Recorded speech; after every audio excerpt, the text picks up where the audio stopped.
Inilabas na ang listahan ng mga politikong may-ari o may kaugnayan sa mga government contractor.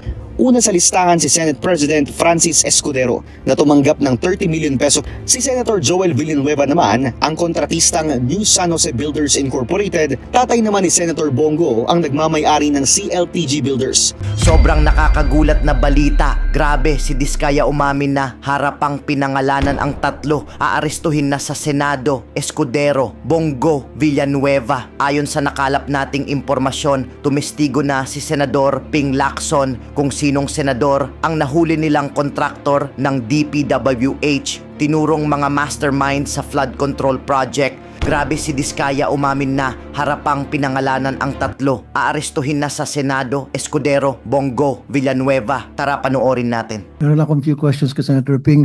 Senator Ping, kasi kanina medyo kinapos ako sa oras sa Blue Ribbon. Would you support na kailangan lahat ng mga contractors and DPWH officials, especially yung pinagdududahan na involved sa anomaly, na dapat makita natin yung kanilang ITR para pagbanggain natin yung kanilang mga possession tulad ng Diskaya na meron 28 luxury vehicles, kung yung ba'y babangga doon sa ITR na binabayaran nila? I agree, Mr. President. In fact, I was informed by the minority leader that she was already served the LOA by the BIR Commissioner himself, Commissioner Lumagi.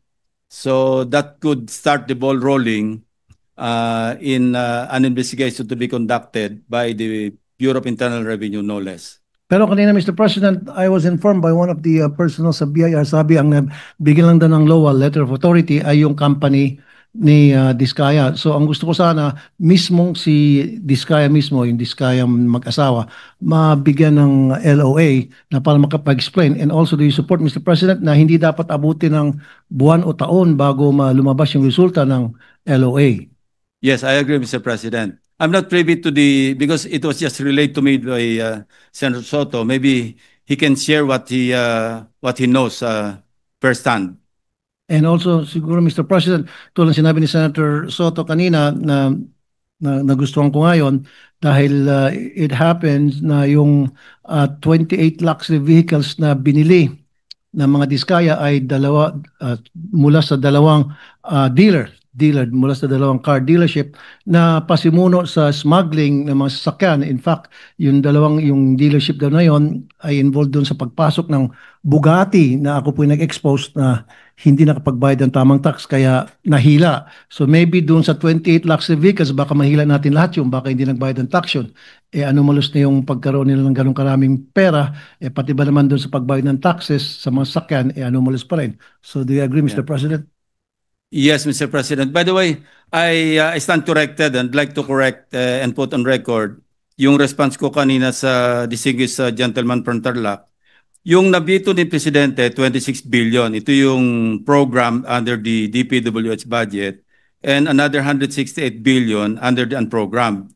Yung Pizarro, malaki po ito, 757.3 billion pesos. So, ganun kalaki yung naiwan sa budget kasi naka-hinold na Malacanang ang release ng SARO. And last question, Mr. President. Sa records po ng DPWH, 103 contractors ang na-flag down nila na hindi tama yung ginagawa, meaning na blacklist. But out of those 103, isa lamang doon, Mr. President, ang sa flood control. Do you agree na dapat imbestigahan din ang DPWH? Bakit isa lang ang flood control doon na flag down na bilang tawag na blacklisted? Di ba dapat mas marami dapat doon ang flood control projects? Well, all I can say, Mr. President, is that the President made a very good choice in the person of Secretary Vince Dizon.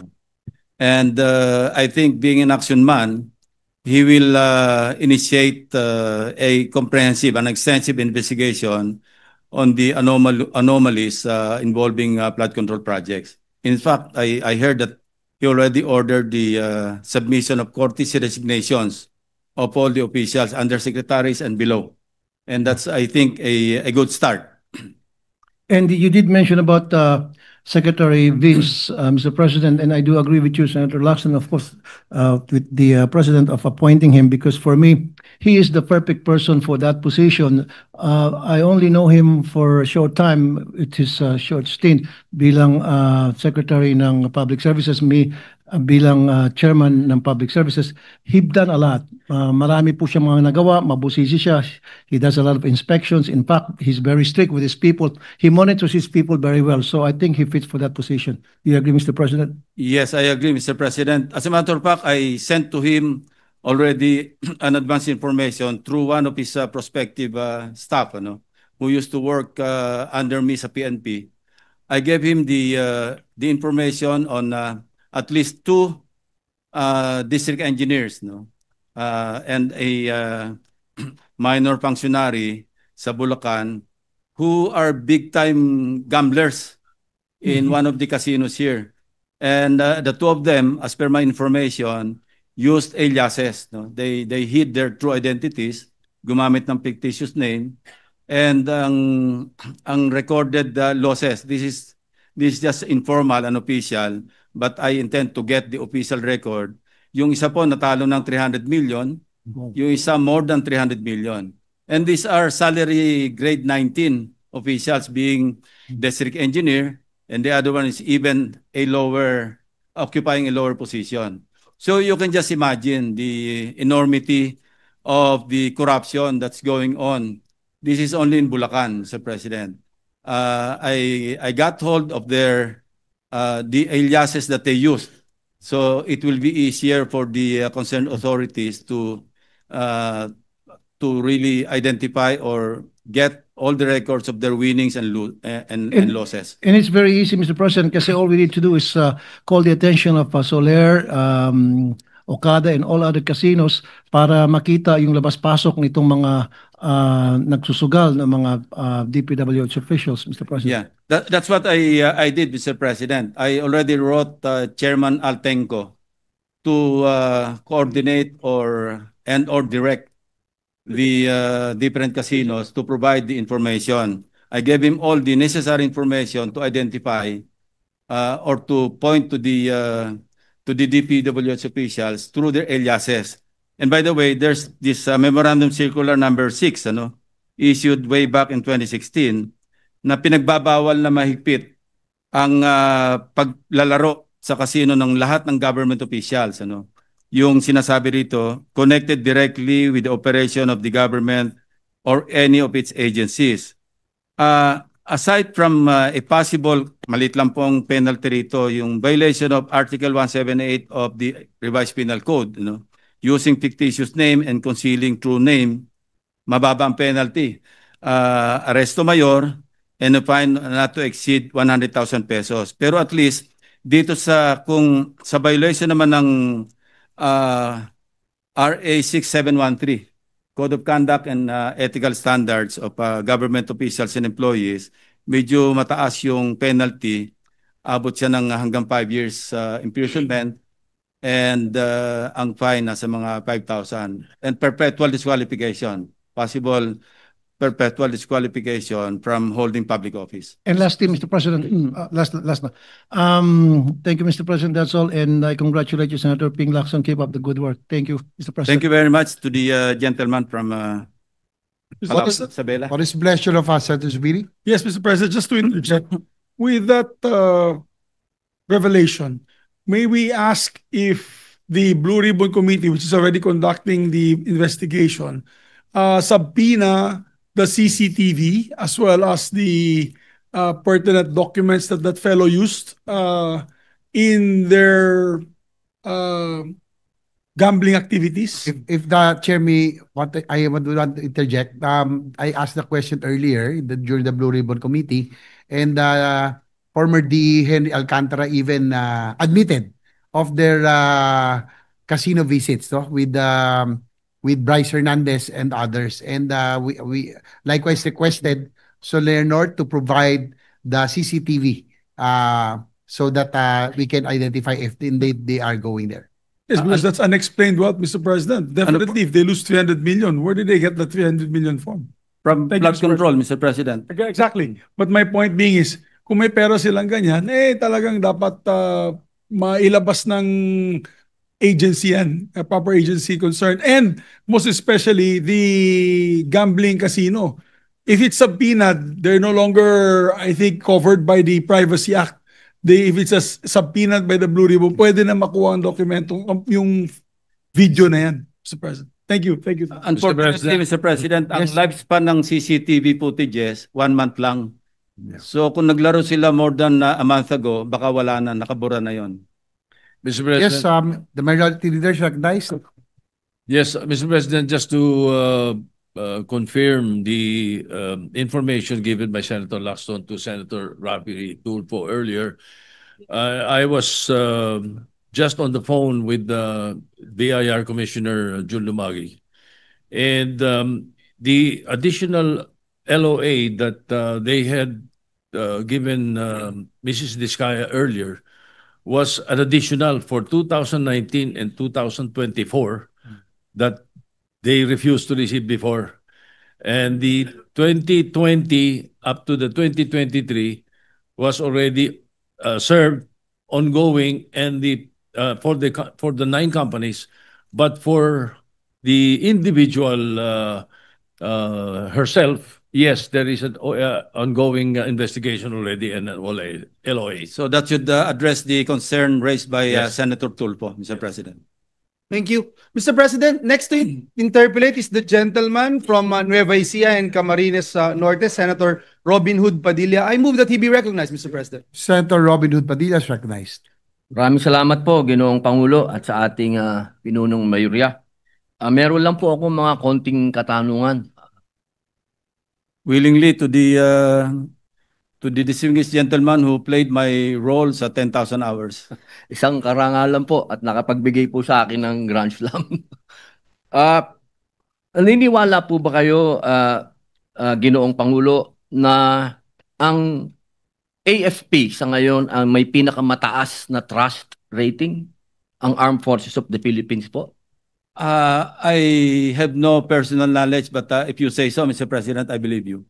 Opo. Bilang kayo po ay dati na nasa Philippine Military Academy at kayo po ay nagserbisyo sa bayan, naniniwala din po ba kayo na isa sa pinakamatapat ang ating Armed Forces of the Philippines? Tama po yun. Kasi yung kanilang oath, sinabi nila talaga, ipagtatanggol nila ang watawat ng ating bansa at ating mga mamamayan. Bilang ako po ang gumanap ng inyong buhay sa 10,000 hours, pinagmamalaki ko po na dito ko po nakita sa AFP na sila po ay pwedeng pagkatiwalaan. Ito pong nangyayari ngayon sa flood control, naniniwala po ba kayo na kaya pang baguhin ang DPWH? Kaya po. Especially na na-appoint si Secretary Vince Dizon. I think you will agree with me na isa siyang action man at talagang pwedeng pagkatiwalaan sa isang maselan na posisyon bilang Secretary ng DPWH. Opo. Marami pong mga kababayan natin ang ito po talagang majority ay galit na galit po sa nangyayari na baha, sa mga dilubyo po nila na nararanasan. Sa tingin po ba ninyo ay may tiwala pa sila sa DPWH? Sana po manumbalik ang kanilang pagtitiwala sa DPWH. Anyway, iba na po yung liderato at hindi ko naman po hinuhusgahan yung dating sekretaryo o dating kalihim na Secretary Bonoan. Pero ang sinasabi ko lang, dahil hindi ko naman siya kilala at kilala ko si Secretary Vince Dizon, malaki pong aking pag-asa na manunumbalik ang pagtitiwala ng ating mga mamamayan sa DPWH. Opo. Ito naman pong akin po ay isang suggestion lang po ito. Kayo din po ang makakapagbigay liwanag sa amin bilang ito po ay out of the box po ito, aking mungkahi. Noong pong panahon ni Pangulong Arroyo, nagtatag po siya ng National Development Support Command. Ito po yung NADESCOM sa AFP. Ang NADESCOM po ang development arm ng AFP upang labanan ang insurgency sa mga kanayunan. Sila po ay nakikipag-partner sa mga private donors at local development units upang magsagawa ng iba't ibang development projects tulad ng mga school buildings, farm-to-market roads, health centers, rural electrification, bridge, pathwalk, water system, multipurpose buildings, at rain collectors. Ngunit sila po ay binuwag noong 2012.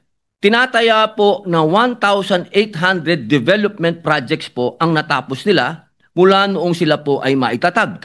Ang akin pong mungkahi, dahil ngayon po ay marami po ang pinagre-resign ng ating mahal na Pangulo, bilang hindi naman po pwede na itigil ang mga flood control projects, hindi po ba pwede na ito munang na-discom ang magtuloy ng mga flood control projects na mga nasira o mga na-ghost?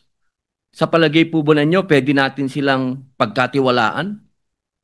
Totoo po yun. At pwede natin imangkahi sa Pangulo ng Pilipinas sa mag-issue uli ng executive order para mabuo uli yung sinasabi niyong na-DESCOM. In fact, meron tayong engineering brigade. No? Capable naman po sila na magsagawa ng mga development projects, infrastructure projects, school buildings, even roads. Ano? Kaya nila yan. So maganda po yung inyong mungkahi at sana makarating ito sa palasyo at magawa ng karampatang aksyon. Tama-tama, meron tayong ongoing na budget deliberation. Baka pwede nating, kung magkakaroon ng basihan sa pamamagitan ng isang executive fiat, pwede tayong sigurong mag-realign ng budgets papunta sa DND or AFP nang sa ganon mapondohan yung inyong minumungkahi na pagbuo muli o pag-revive ng NADESCOM. Yun lang po, mahal naming tagapangulo, sapagkat sa akin pong paniwala, matagal po ito sigurong adjustment natin dahil marami nga pong pinagre-resign, baka maantala po yung mga proyekto na flood control. Mainam po sana ipagkatiwala muna po natin sa AFP dahil sila po ang pinagkakatiwalaan ng ating taong bayan. Maraming salamat. Maraming salamat po. Alam nyo, yung mga out of the box, minsan mas pakinabang pa kaysa sa yung mga common o yung regular na mga proposals. Maraming salamat po sa ginoong distinguished gentleman from Nueva Ecija. Salamat po. Yes, I believe Senator Gatchalian is next. Senator Gatchalian is recognized.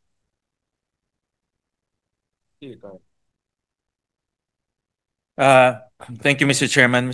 Mr. Chairman, will the distinguished gentleman from Cavite receive a few questions, Mr. President? Certainly to my honorable chairman of the Committee on Finance. Thank you, Senator Lacson.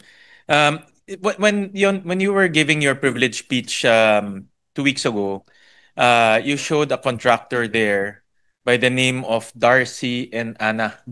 And I took note of that name because you also mentioned that contractor, I think it was a sole proprietor, if I'm not mistaken. That is correct. Sole proprietorship. Sole proprietorship. And that struck me because when we were looking at the top 15 contractors that were mentioned by the president, we were surprised to learn that 4 of them are also sole proprietor.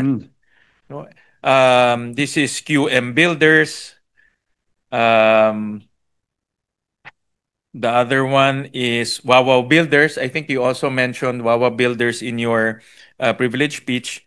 MG Samidian, and then Road Edge. Just to give the body information, QM Builders has a contract from 2022 to 2025 of 7.3 billion pesos. Sole proprietorship. Sole proprietorship. Ang Wawa Builders, 4.2 billion pesos. MG Samian is 5 billion. And Road Edge, about 4.5 billion pesos. Typically, sa pagkaalam ko, Mr. Chairman, ang sole proprietor typically are created by entrepreneurs managing their very small business. Typically, mga grocery or hardware or bakery. But first time ko nakakita na isang sole proprietor, 7.3 billion pesos ang kontrata in a span of 3 years. So that's about 2 to 3 billion every year. May I know from the good gentleman if he has also saw this unusual, it's not illegal, just to put it on record, but it's unusual, no? And may I pick the brains of the good gentleman on why this unusual practice is present in this type of government projects? Hindi na rin po nakapagtaka kasi sa loob mismo ng PICAB, yung Contractor Accreditation Board, may dalawang contractor na simultaneously or overlapping while serving as director of PICAB, they still own their respective construction firms. Yung isa yung AS Escalante, AN Escalante, or anyway, Escalante Construction Corporation. Yung isa EGB, Ernie G. Baggao. And then when I called the attention of the board, di ba nag-deny agad sila ng possible shenanigans, no? Inside the board. So I dug deeper and I found out that two of their directors, ganun nga, one was appointed in September of 2023 and at the same time, meron silang pinirmahang kontrata with DPWH. Ang katwiran po nung isa, particularly si Director Escalante, ang sinasabi ro doon sa RA 4566, the law that created PICAB, isang requirement, isang qualification, kailangan contractor ka. And I don't dispute that. Parang this is akin to the qualification to be a judge, dapat lawyer ka. Pero sinasabi naman sa kabilang batas, no? Because yung RA 4566 was passed in 1965. Yung RA 6713 was passed in 1989. So libre siya sa 4566 pero hindi siya liligtas sa 6713. Yung Code of Conduct and Ethical Standards. Because maliwanag doon, kapag ikaw, contractor o maski anong linya ng iyong hanap buhay, business, at ikay pumasok sa isang agency ng government, lalo na kung regulatory body ito, like the PICAB, within 30 days, kailangan mag-divest ka. Hindi naman sinasabing bawal yung contractor na pumasok, pero by God, kailangan mag-divest ka, yun ang sinasabi ng batas. But one of the board directors, yun ang kanyang defense. Sabi niya, requirement niya, contractor eh. But he did not divest. Kasi nga, maliwanag sa record, and I think if cases are filed against them for violating RA 6713, open in that case because we'll just refer to the records and there you go. Yun na yung ebidensya na talagang they violated the law, particularly RA 6713. So, hindi na rin po ako nagtataka na makakuha ng kontrata na ganyang kalalaki maski single proprietorship. By the way, I also mentioned in my privilege speech na yung Darcy and Anna, nung pinuntahan po namin yung registered, kasi Google lang naman makita mo yung address, nung pinuntahan, wala na po, ang nakalagay doon, parang gym yata. Yeah, e-payment store at saka gym. Nawala na yung karatula na sila ay construction firm. So medyo multo na yung proyekto, multo pa rin yung nag-undertake ng project. So ganun kasama yung situation. Correct. Mr. Chairman, nasa slide, ito po yung mga top 15 contractors named by the President. And 4 of them are sole proprietors. It's just, for me kasi, this is the first time that I've seen a sole proprietor handling multi-billion contracts, especially from the government. And alam natin, ang sole proprietors, unlimited liability. Meaning, if something goes wrong, pati bahay mo pwedeng kunin. Savings account mo pwedeng unlike kunin. a corporation. Unlike a corporation, you have some protection. So it's really a I would say a unusual practice that a sole proprietor will engage in a multi-billion contract. But on the other side, risk rin to sa gobyerno because Kung may nangyari, hahabulin mo siya at wala naman siyang asset, problema rin tayo because it's a sole proprietor, no? But it's just ano lang, this is something that I feel is a red flag in terms of this practice. I think itong ganitong practice is dapat tignan mabuti ng PCAB and also ng DPWH because sole proprietors are not meant to handle multi-billion contracts. Ang theory ko, good gentleman from Cavite, is dahil pag sole proprietor, isa lang kausap mo eh. Yung may-ari lang eh. So, ibig sabihin, kung meron kayong mga arrangement, meron kayong bigayan, meron kayong sharing dun sa income, isa lang kausap mo. Unlike a corporation, you have to declare dividends, you have to pass a board resolution, you have to talk to all the directors. But a sole proprietor, you only have to talk to one person, which is the owner of that corporation. So, in this case, mabilis kausap dahil isa lang. The other theory that I have is paka-front lang to sa mga district engineers or regional directors. Because kanina, I heard during the hearing of the Blue Ribbon, tinatanong nila yung Wawaw Builders kung ano yung mga proyekto. Wawaw is a sole proprietor. No? Tinatanong nila yung mga proyekto, hindi niya masagot. No? Baka nga, hindi niya masagot dahil hindi naman siya talaga ang gumagawa ng project na yon. No? Ibang tao ang gumagawa ng project. Which brings to light, Mr. President, na yung lisensya, hinihiram ng district engineer at sila nag-i-implement. We have this case, we talked to one of the contractors whose license was borrowed.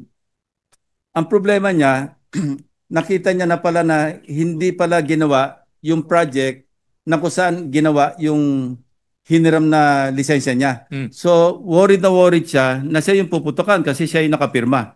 And that's an ongoing problem insofar as that particular contractor is concerned. I don't know how he will be able to resolve it, but wala na yung kanya mga kausap na suspend na.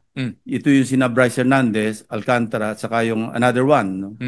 So, we also have information na they even, I'm referring to Bryce Hernandez and company, they even resorted to forging the signatures of the inspection team. So, walang nangyaring inspection, pero may mga pirma, so, nabayaran. So, ganong kasama na, Mr. President, at ganong kagahama na. Kasi sa halip na substandard, hindi na talaga ginawa para yung buong budget para sa project, nilaro na sa casino. Yun talaga ho, yun talagang karumadumal na ho ang tawag ho natin dyan dahil ni isang hollow block o isang buhangin, wala hong tinambak ho doon sa flood control. And the President himself, he saw for himself that kind of an activity. Sabi niya, nakita niya, ghost project. Wala siya nakita pala, pero alam niyang ghost project kasi dapat based on the website ng DPWH, meron talagang dapat na napondohan at nabayaran doon sa lugar na pinuntahan niya na wala naman siya nakita. I think my point of the matter, Mr. President, good gentleman from Cavite, is for me, again, personally, these are red flags, although not legal, but red flags. And from my experience in the private sector and also in the government sector, this type of sole proprietor bidding for multi-billion projects are not best business practices. Normally, businessmen will not risk their house and their savings account to go into business. Normally, they would want to have certain level of protection so that they will not put their own personal asset at risk. And these are just red flags that the Blue Ribbon Committee should look at. Although, honestly, we're still doing a lot more analysis on this. But I just want to bring this out to the good gentleman since he also brought out a contractor who is also a sole proprietor. And thank you for bringing this out, Mr. President, gentleman, the honorable gentleman from Valenzuela. This has brought to life kung ano talagang extent ng mga anomalya. Ang unang, ang entry point nito talaga PCAB eh. Yes. In the first place, why would PCAB issue an accreditation? Correct. And then, how would PICAB renew their licenses? Kasi every year they have to renew their license eh. So nandun yung unang anomalya.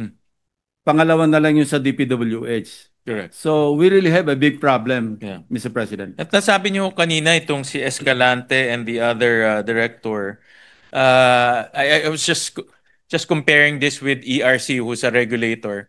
Requirement rin doon, experience in energy. So kukuha ka from someone from the energy sector, pero hindi ibig sabihin that commissioner can do business with government. No, Mr. President. So it's really it's a plain and simple conflict of interest. Sabi ko nga, Mr. President, yung katwiran ni board member or board director Escalante, parang kahalintulad ng yung huwes bago ma-appoint, kailangan abogado. Pero hindi ibig sabihin na pwede siya mag-practice pa rin maski huwis na siya. Pwede pa rin siya merong law firm na huwis pa siya. Kailangan mag-divest siya or tumigil siya ng pagpa-practice ng law. Correct. Ganun po yung analogy eh. Kung susundan natin yung pangangatwiran ni Director Escalante, yun. Sabi niya, ang requirement daw, contractor eh. Yeah. Ang requirement pagiging huwes, abogado eh. At the very least, Your Honor, is out of delicadeza, wag ka na magnegosyo with government. You can do private contracting, let's say sa mga private developers or other developers, at the very least out of delicadeza. Basta wala lang conflict of interest, Mr. President. I think batin delicadeza ho is mas importante. Pero hindi konting tao may delikadesa, Mr. President. Sa corruption ho walang delikadesa. Lalo na, Mr. President. Corruption ho, garapalan ho ang pinapairal ho doon. Thank you to the gentleman from Cavite. Thank you for enlightening us with what's happening in government, and I fully support his advocacy and crusade to weed out DPWH of these corrupt syndicates. Maraming salamat po. Thank you very much for your intervention, Your Honor. Majority Leader. Yes, Mr. President. Mr. President, if I may just interject also, Mr. President, with regard to the issue on PICAB issuing licenses and renewing licenses, Mr. President. If I may ask the good gentleman from Cavite, who diligently worked hard and did a lot of research on this particular matter. In today's hearing, Mr. President, Your Honor, this representation asked the board members, the chairman himself, Dr. Pericles Dakay, whether or not the three members of the board of PICAB actually are not only contractors or officers or owners of companies. I asked, Mr. President, if they have government contracts with DPWH and LGUs. And the chairman answered and said yes, in the affirmative. And he even mentioned, Mr. President, that even the two board members, namely Engineer Bagao and Engineer Escalante, ay pareho daw po nag-sign ng kontrata. That is correct. We have the records, Mr. President. DPWH. Nag-overlap to sa kanilang position or appointment as board directors. At the same time, nagpirma sila ng contract with DPWH. Meron kaming slide dyan. Yes. Mr. President, in fact, I was surprised because walang kibit-balikat. Right away, answered the question. Yes, we are contractors. We are involved with government contracts. Nagulat po ako, Ginoong Pangulo, sapagkat you were mentioning a while ago yung ethical standards for public officials, which is very clear. In fact, I even asked whether or not there's something wrong about it. And it appears na parang hindi sila aware that something wrong about it. For example, Mr. President, si Dr. Dakay is associated with Dakay Construction and Development Corp. May mga proyekto po siya, national and various local government units, public facilities like government buildings and schools. Si Engineer Bagao ay associated with EGB Construction Corporation.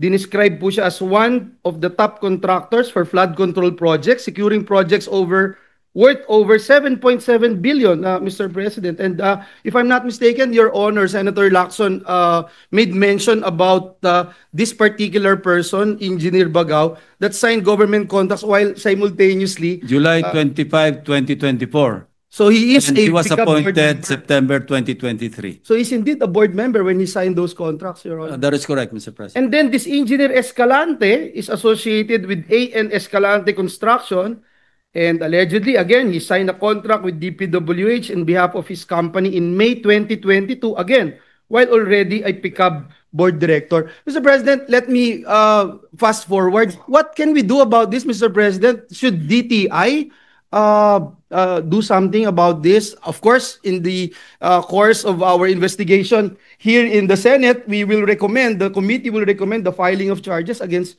these board members. Even without the Senate recommendation, DTI or SIAP or SIAP should file charges kasi SIAP implementing board na SIAP yung PICAB Yes. yung Construction Industry Authority of the Philippines, which is under DTI. Even without a recommendation, sabi ko, this is an open and shut case, no? And they cannot feign ignorance because basic naman yan, ignorance of the law excuses no one. Exactly. Thank you, Mr. President. I think it's crystal clear that there's conflict of interest. In fact, I will go further sana, Mr. President, kasi yung EGB, for example, na related doon kay Engineer Bagao, may dalawang different pickup ratings. Di ko alam kung pwede ho yun na dalawa yung pickup ratings niya. And I don't know why this is ongoing. In fact, Mr. President, I even asked further as to whether or not they are looking into the possibility of lending or renting their licenses. I remember si Senator Risa also raised that. And they themselves agree na it's ongoing. Si Secretary Bonoan, dating Secretary Bonoan, also admitted, Mr. President, that it's happening. And yung pick-up din, sinasabi nila, it's happening. So sabi ko, ano ba yung ginagawa po ninyo tungkol dito? And they themselves are aware na, for example, in the case of the Diskaya group of companies na nakakuha po ng 31 billion pesos for the past 3 years, 2022 to 2025, na mga proyekto, nawawala na po yung ibang kumpanya, magtatayo lang po silang ibang kumpanya, and papayagan din po nila, Mr. President. So nakakaalaman kasi, Mr. President, sabi ko nga during the interpellation of the Minority Leader, Senator Soto, di ba accreditation for sale na itinatanggi nila, sa halip na tingnan nila, outright, denial kaagad. Kaya nga nakakapikon, Mr. President, and that drove me to dig more deeply into some shenanigans inside the pickup. So yun ang natuklasan namin, ayan no. Kasi nag-ingat pa nga kami, sabi ko tingnan nyo mabuti, baka kapangalan, although hindi naman pangkaraniwan yung Ernie G. Baggao. Sabi ko compare nyo yung signatures, parehong-pareho. So walang duda, and ito yung kay Escalante, ganun din. No, while serving as a director, nagpipirma naman ng kontrata with DPWH. Sir President, perhaps that explains everything. Diyan po nagsimula. We're not saying na sila lang yung may sala at dapat talagang pagtuunan ng pansin ito. Last but not the least, Mr. President, because everything we're doing here is in aid of legislation, may we know from the good gentleman from Cavite on how we can address the problem of license renting. Kasi yung subcontracting loophole, for example, the principal contractor with a valid pickup license, legally may subcontract yung portions of the work to another party. Now, in practice, some firms will act only as fronts, allowing less qualified or unlicensed groups to actually perform yung pong proyekto, no? And this makes accountability murky. Because technically, the licensed contractor remains compliant even if the licensed contractor has little role in execution. Now, you have the joint venture loophole din kasi a small unqualified contractor, for instance, can enter a JV, a joint venture with a duly licensed contractor. So on paper, may joint venture na meet yung licensing requirement, pero in reality, the unqualified party may be the one in control. So what do you suggest, Mr. President, as to how we can initiate reform and address this issue? Well, I do not know, and I'm not sure if there are laws that would penalize lending and borrowing licenses, ano? Kung wala, I think it is a good piece of legislation that we should pursue. They all agree a while ago, Mr. President, that it's prohibited. And well, I'm not sure if there are laws that cover it, Mr. President. Yeah. Kaya mas maganda kung wala, pag-aralan natin, at kung wala pang batas, isama natin sa legislation siguro na heavy fines and even imprisonment for lending and borrowing. Perhaps lifetime ban? I don't know, Mr. President. We have to discuss that. Yeah. Thank you, Mr. President. That'd be all. And the gentleman from Bukidnon is also seeking the floor, Senator Mig Zubiri. May I move that he be recognized, Mr. President? Senator Juan Miguel Zubiri is recognized. Thanks, Juan. Thank you very much, Mr. President. Mr. President, once again, I laud our colleague from the minority bringing this topic up. It's very timely. The fact that there's still 3 more years in the president's term, and he really truly wants to be able to come up with a legacy. And this is one of the legacies that he could come out with if he'd be able to dismantle the syndicates that are within the DPWH. But it just boggles the mind, Mr. President, and I'd like to ask my colleagues, it boggles the mind why or how ghost projects can even be done, knowing the fact that if the procedure is at the end of the project, usually may turnover po yun, di ba po, Mr. President, may turnover po yan sa barangay. So the barangay chairman has to sign. Kasi yung mga barangay chairman ko dun sa Bukidnon, pag hindi kompleto yung project, hindi nila pinipirmahan. So hindi po siya completed, Mr. President. So is that correct to say? Is that a correct assumption that it has to go through several checks before the actual project can be called completed, Your Honor, Mr. President? Yes, merong inspection team, Mr. President. Kailangan may mag-sign off, no? And these are not just 1 or 2 persons, ano?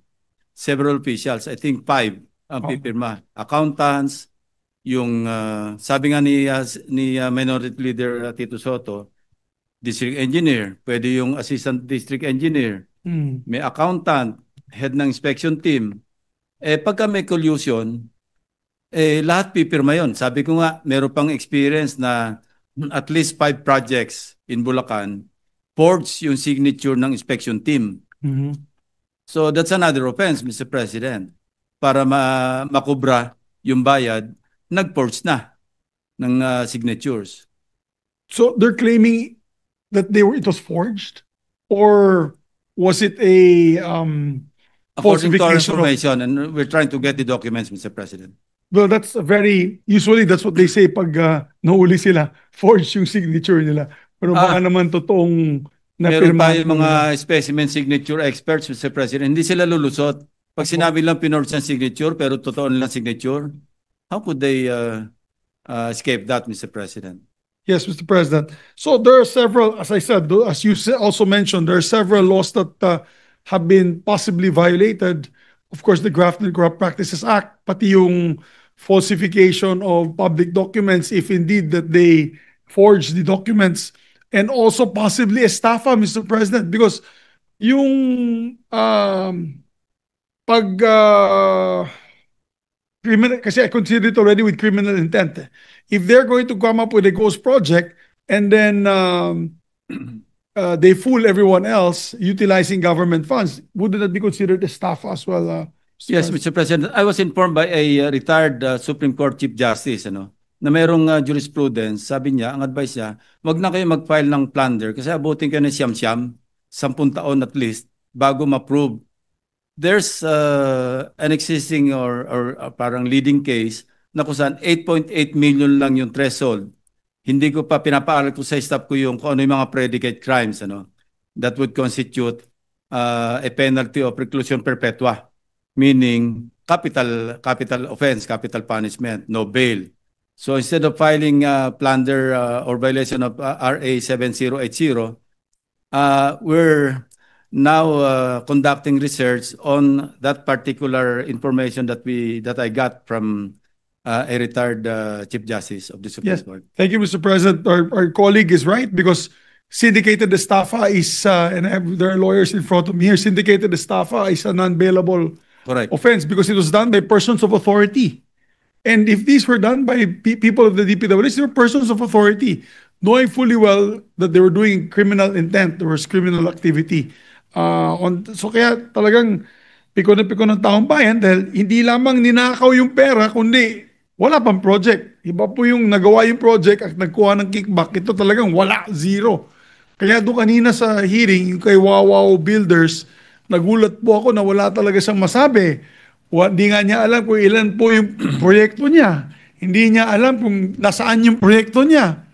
Eh, baka front lang po yan. Would the gentleman agree that it's possible that he could have been a front for either someone from the DPWH or a very powerful politician? One of the ghost projects that I pointed out in my privilege speech, gawa ng Wawaw Builders eh. Correct. Ginawa, pero hindi ginawa. The following year, iba na yung contractor. Tapos iniba yung description. Sa halip na slope protection or whatever description it was, dinagdagan pa ng pumping station.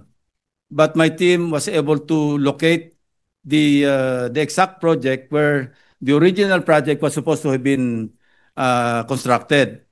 Pareho ng grid coordinates na nakuha from the Sumbong sa Pangulo website as well as sa DPWH website. So hindi pwede magkamali, Mr. President. So pinatungan na ibang proyekto para pagtakpan yung ghost project. So hanggang ngayon, nandun pa yung equipment noong para sa pumping station. Ayan, yan yun na, Mr. President. Yun yung nakita. Yun yung hindi makita na nakita.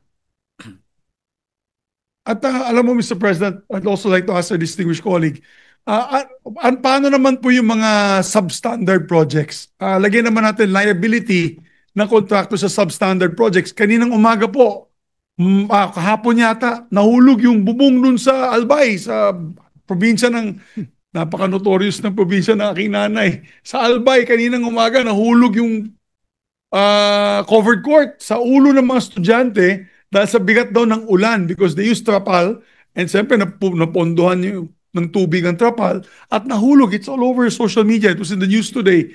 And the cost of that project was park development, 98 million pesos. Obviously, ang ginamit siguro nila, mga tubong mga maninipis at kaya nung umulan na malakas ay nahulugan po yung mga batang nag-training yata na for a school affair. They were practicing their dance moves there. And going to that, can we not charge the substandard contracts and contractors with estafa as well? Kasi I think we can, Mr. yes, President. Mr. President. O kasi ano po, Mr. President, obviously they say this is the standard, pero yung kabilya imbis na ganito kakapal, kasing kapal ng sigarilyo and all that, yung nangyari po, Mr. President, na dun sa amin din, sa bayan ng nanay ko, na pagguho po ng flood control dam ay puro coco lumber lang po yung sa loob, tsaka bato and semento na parang hinaplas lang dun sa taas. That alone, being substandard, Mr. President, I'd like to ask my distinguished colleague, would that be considered, first of all, substandard? Well, if it's substandard, then it's substandard, Mr. President. So may standard po sila, di ba? How Yes. to build in per square That link. is correct, meter, Mr. no? President. So, Pero, Mr. President, I do not wish to mention the name of God in vain. Pero ito nangyayari ngayon, parang siguro nagalit na yung God, nagsunod-sunod si Crising, si Dante, si Emong, para lumabas itong lahat ng issue na ito. Imagine. Siya pang nagano. Parang yung intervention ng nature naging kasangkapan para mailabas yung grid, Yes. yung bagyo ng grid ng ilang mga opisyalis ng government. Yes, I agree with you. Mr. President, God works in mysterious ways. And I think that was God's way of saying, of course, like you said, we don't want to use God's name in vain. Pero that's God's way of saying na, uy, bulaga, tignan nyo to. Itong pangyayari dito, makita ninyo na substandard itong mga projects na ito. So I have so many other topics to discuss with the good gentleman, Mr. President, but I just want to, first of all, thank once again the good gentleman, but also I am with him in seeking the source of the funding. So I think if we do not find out the source of the funding, kung sino talaga ang pumondo nito, hindi po gagalaw itong mga opisyalis, I think, Mr. President, kung wala mga source of funding yan or the initiators of the fund. Until and when these names will come out, like for example, here in the Senate, Mr. President, that the good Chairman Sherwin, break out the list. We'll May defend the usapan na list. po kami. May usapan na po kayo. Tanungin po lang natin kung bakit umusbong sa isang ahensya, willing siya i-divulge kung sino yung nag-amend, yung proponent. Tumatango po yung ating chairman. So, and sinabi ko din madali sa na kanya, makilala. Pero this is just half of Congress, ano? Half It's of just the Congress. upper house. Yes. So I just hope yung lower house will follow suit. Follow suit. But we lead by example, Mr. President. And I thank the good gentleman for proposing that. As a matter of fact, nag-usap din po kami kanina ni Senator Sherwin. Kung may mga amendments po ako na mismo, sabi ko sa kanya, hindi ko mabanggit yung ibang mga kasamahan ko. But if I have an amendment, for example, in my province for the completion of my airport, then I will stand up here. I'm willing to stand up, get the RDC approval, get the local government approval, get the approval of the agency, and defend it here. That's how it should be, Mr. President. And to go further, Mr. President, ikaw na rin daw maghanap kung saan babawasin. Opo. With the help of the chairman, Mr. President. Pero yun ang mahalaga. Dapat sabi ko nga. Sabi sa akin yung ating chairman, wag naman dagdag ng dagdag.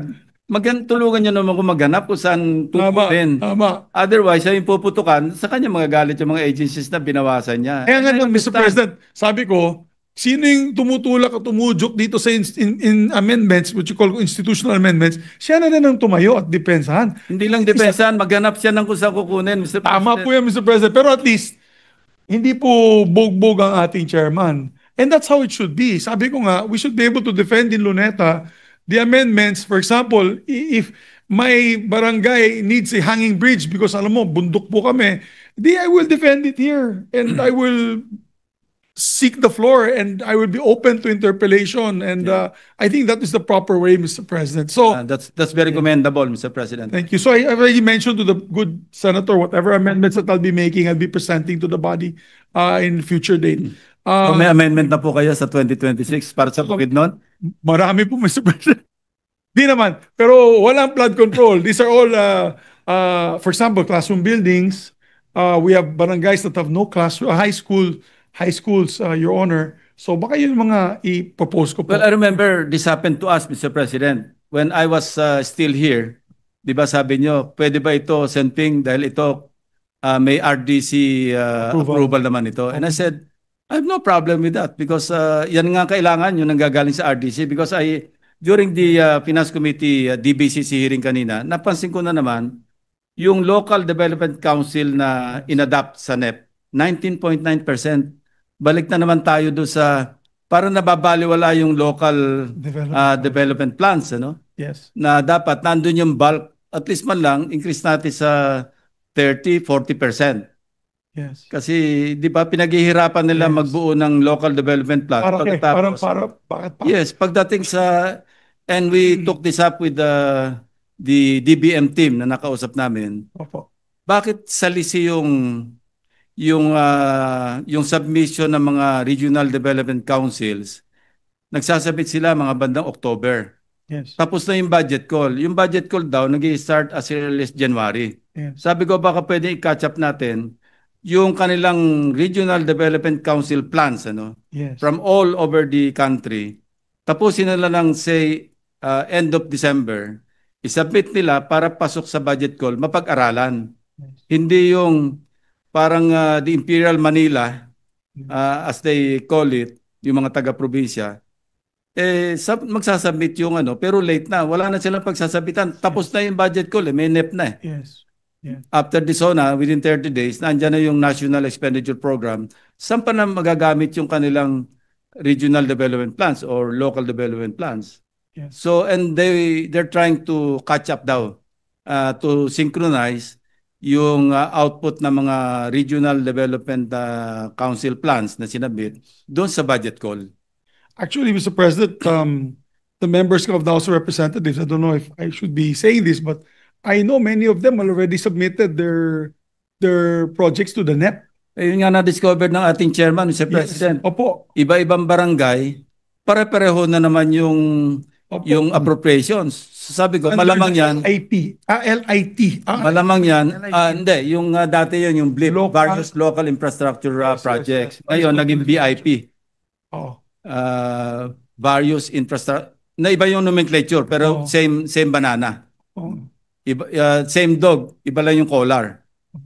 So, yun. And, sabi ko nga, I was tempted to propose or even move. Kanina sana sa DBCC meeting, adapt na lang natin yung NEP, pero hindi pala po pwede dahil na-discover nga ni Chairman Gatchalian. Inunahan na tayo, inunahan. Oo, yun ang tawag ko sa aking privilege speech na distinct. Pag distinct, yun ang code na akin yan.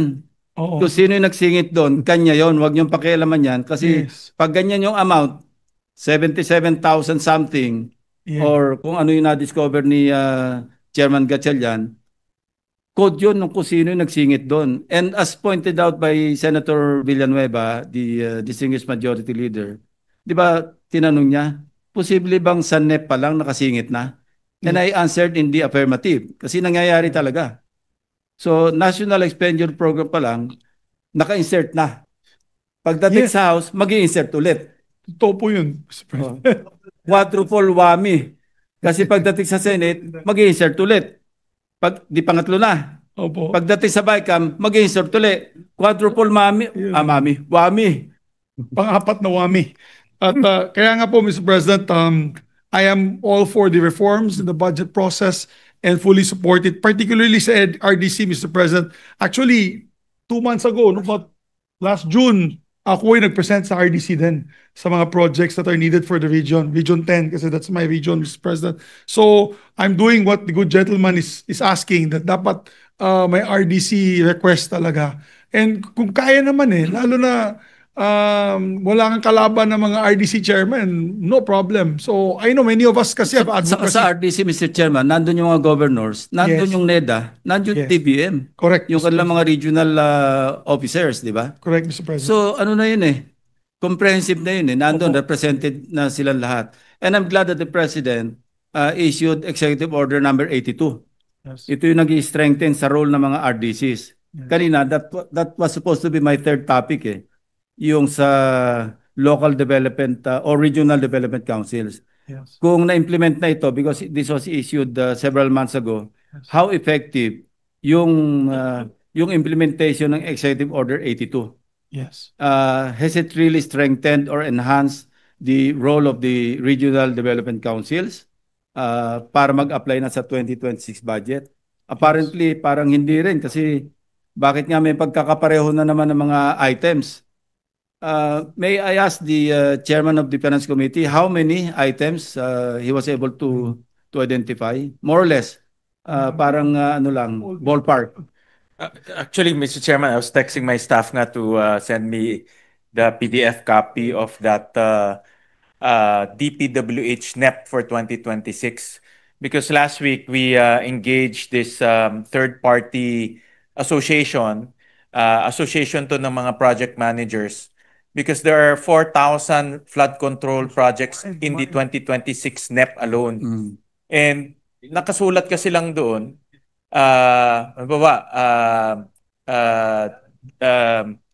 flood control wall. Tapos mayroong barangay, tapos may municipality, may province, pero hindi mo alam kung saan. So Walang stationing. Walang stationing. So we had to engage engineers to help us with the technical side. Pero while reviewing it, nakita namin mayroong mga 10 million, same barangay, same municipality, package 1, package 2, package 3, package 4. Tapos may mga the same amount. Actually, I told my staff to screenshot it para mapakita ko lang. But maraming kaming na-notice na ganun while reviewing it. Thank you, Mr. President. So thank you, Mr. President. Mabuhay po si Senator Lacson, and I'm happy that this discussion is taking place. The reforms are being done, and we thank the President of the Republic of the Philippines for putting this front and center. And sana po hindi maging ninas kugon ito at tuloy-tuloy na po ang reforma. Ay nakita naman po natin nangyayari sa Indonesia po na yun. Sinusunog yung mga bahay ng parliamentarians dahil binigyan ng allowance na $3,000 worth a month for housing. Ay, nagalit yung tao doon at then Indonesia is burning through the riots. And I hope it doesn't reach, that effect would reach here in the Philippines unless we do it right. If we don't do it right, Mr. President, I'm worried that the same thing will happen to us here. So, maraming salamat, Mr. President. To give credit Maraming where credit is due, Mr. President, I would like to echo the magic words of the President, mahiya naman kayo. That triggered everything, Mr. President, actually. Ngayon, ikaw, bilang Pilipino, ano ang masasabi mo at reaksyon sa balitang ito? Mag-iwan ka ng komento sa ibaba at atin pong babasahin isa-isa.